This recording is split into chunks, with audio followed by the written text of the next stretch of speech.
Bonjour, je suis Yvette Assilami-Okuns, je suis maîtresse de conférence à l'université Sorbonne Nouvelle à Paris et membre de l'équipe de recherche IRMECEN.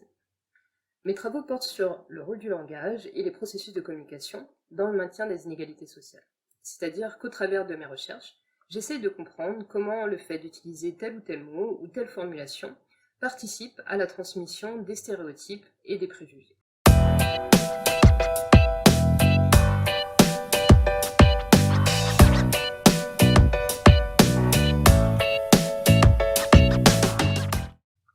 Dans l'article que j'ai écrit pour InMind, en collaboration avec Benoît Testé, professeur à l'université de Rennes 2, nous vous expliquons comment notre façon de décrire autrui, c'est-à-dire comment le type de mots que nous allons employer pour décrire une ou plusieurs personnes, peut contribuer au maintien des inégalités sociales. Plus précisément, pour répondre à cette question, nous vous présentons une synthèse des recherches sur les biais linguistiques. Alors vous demandez sûrement, mais qu'est-ce qu'un biais linguistique? Pour vous expliquer, je vais prendre un exemple. Imaginez une situation de recrutement avec deux personnes qui candidatent et qui ont un niveau de compétence équivalent, un homme et une femme. Comment un recruteur, qui a lu leur CV, les décrirait à l'un de ses collègues? Les recherches sur les biais linguistiques montrent qu'un recruteur choisirait très probablement des mots différents pour les décrire. Par exemple, il est efficace pour un candidat homme et elle a atteint ses objectifs de vente pour la candidate femme. On peut se dire, ok, mais bon, quelle différence ça fait de dire il, elle est efficace ou il, elle a atteint ses objectifs de vente?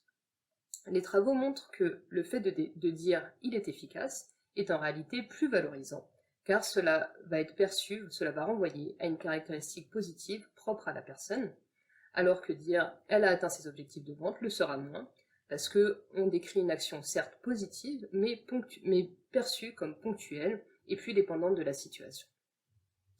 On appelle ce type de différence dans l'utilisation du langage biais linguistique. Linguistique parce que cela renvoie à l'utilisation du langage, et biais parce que cette utilisation est orientée et biaisée par le groupe social auquel appartient la personne décrite.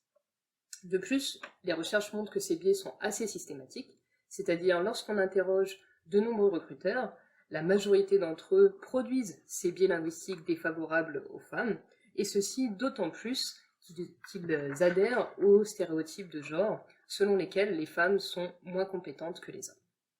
Et c'est là que se situe le lien avec les inégalités sociales. En effet, notre façon de décrire autrui ne se fait pas au hasard. Notre choix des mots pour parler d'une personne est largement influencé, orienté par nos stéréotypes, nos préjugés ou encore notre motivation à maintenir une hiérarchie entre les groupes sociaux. Donc si ce sujet vous intéresse, si vous avez envie d'en savoir plus, je vous invite à venir lire notre article sur InMind pour découvrir pourquoi et comment nos discours contiennent des biais linguistiques et quelles sont leurs conséquences pour le maintien des inégalités sociales.